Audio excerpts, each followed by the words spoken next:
या पद्धतीने याचं तुम्ही वाचन केलेलं आहे. आता समजा मगाशी तुम्ही सांगितलं या वर्तुळाचा तुम्ही एक भाग पाव भाग रंगवायला सांगितला. या वर्तुळाचा किती भाग रंगूया? अर्धा. किती रंगूया? अर्धा भाग रंगूया, म्हणजे त्याचा एकच भाग रंगूया. त्याचे एकूण भाग किती केले? 2 केलेले आहे. आणि त्याचा आता आपल्याला किती भाग रंगवायचा आहे? 1. म्हणजे 2 भागांपैकी एक भाग रंगवला. म्हणजे आता या छेदाच्या वरती अंश किती येणार? 1. अंश किती येणार? म्हणजे इथं झाला 1 अंश छेद 2. या अपूर्णांकाचं वाचन कसं झालं? 1 अंश छेद 2. 1 अंश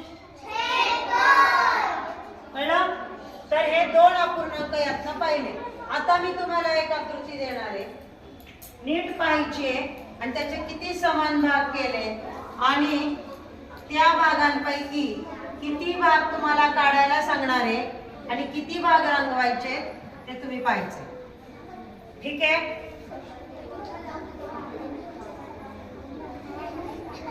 पहा, या ठिकाणी मी एक आकृती काढलेली आहे.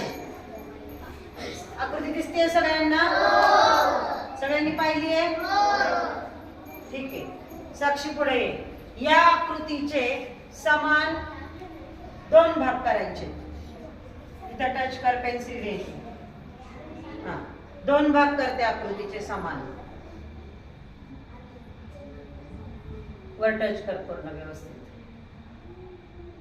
हा, पहा, तिने बरोबर 2 भाग केले का? आता पहा, तिने या ठिकाणी या आकृतीचे समान 2 भाग केले, परंतु मला या आकृतीचे आणखीन भाग वाढवायचे, तर मी त्याचे 4 भाग करायचं ठरवलं.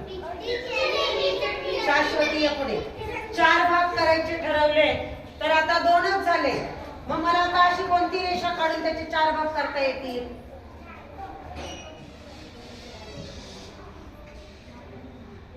बरोबर. अगदी किती भाग झाले आता? 4 भाग झाले. पण मला आणखीन भाग वाढवायचे, तर मी आणखीन कुठे रेषा काढू शकतो? चला विचार करायचंय. मला आणखी भाग वाढवायचे, मी आणखीन कुठे रेषा काढू शकतो? Very good. म्हणजे आणखीन एक रेषा काढली, आणखीन भाग वाढले. मी नाही करायचं. काढ, आणखीन भाग वाढवायचे. कुठे वाढवणार आहेस तू? छान, व्हेरी गुड. म्हणजे बस. आता पहा, या आकृतीचे तुम्ही भरपूर भाग केले, परंतु ते भागही आपल्याला मोजता आले पाहिजे. बरोबर आहे ना? 8. किती भाग आहेत? 8.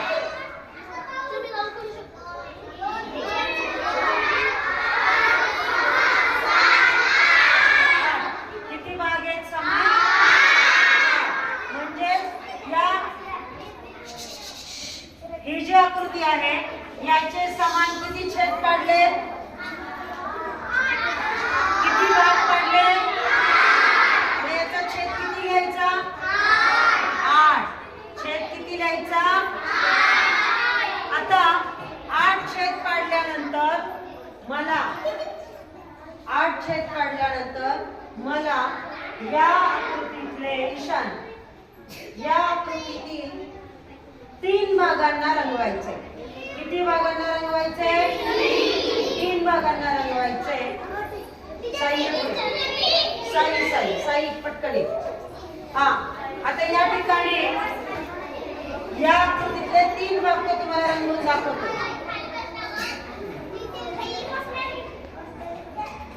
ठीक आहे, रेषा काढून जरी रंगवला तरी चालेल.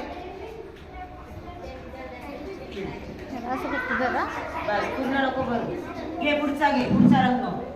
मी हा रंगवते तोपर्यंत तो रंगव ना तू. 3 रंगवायचेत ना, मग तुझा नाही माझा कश होणार? थांबणार.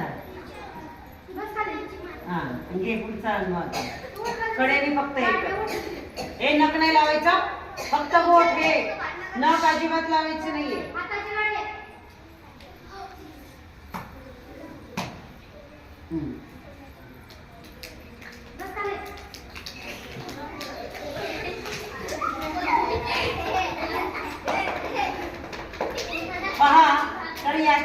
प्रकारे आपण किती भाग रंगवले? 3 भाग रंगवले. म्हणजे या अपूर्णांकाचा अंश किती आला? 3. या अपूर्णांकाचा अंश किती आला? 3. का बरं 3 घेतला आपण? 3 त्या आकृतीचे आपण 3 भाग रंगवले. मग अशा प्रकारे अपूर्णांक तयार करत असताना ह्या आकृतीचा कसा उपयोग होतो कळलं सगळ्यांना? म्हणजे कोणत्याही आकृतीचा अशा प्रकारे जेवढे भाग पडले तेवढे छेद लिहायचे आणि त्यापैकी जेवढे अपूर्णांक रंगवले किंवा जेवढे घेतले तो अंश लिहायचा. आता आणखी एक उदाहरण पाहूया आपण.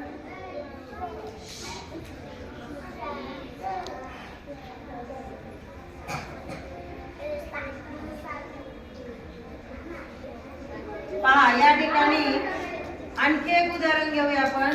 यामध्ये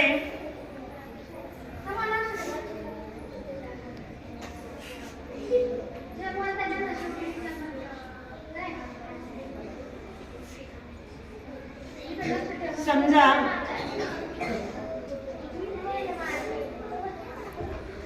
इकडे पहा सगळ्यांनी, मी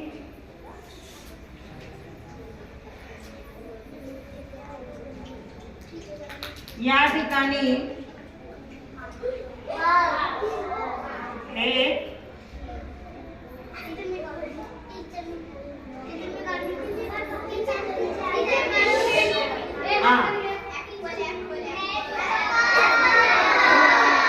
काय काढले आणि ते मला चौघा मुलांना वाटायचं. नाही करायचं. नारायणी पुढे. हा हे सफरचंद मला चौघा मुलांना वाटायचे. काय करणार तू?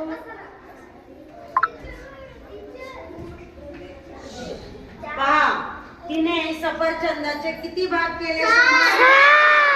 4 भाग केले. आता तिने एक असं कापलं आणि एकदा असं कापलं तर अशा चौकोन केलेल्या अशा 3 आणि 4 एवढ्या कोडी तिला समान वाटता येतील की नाही? येतील ना. आणखी वेगळ्या पद्धतीने कसे भाग करू शकतो आपण? आणखी वेगळ्या पद्धतीने आणखी वेगळ्या पद्धतीने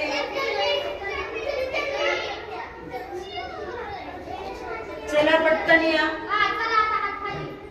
आणखी वेगळ्या पद्धतीने भाग पाडते पाहती.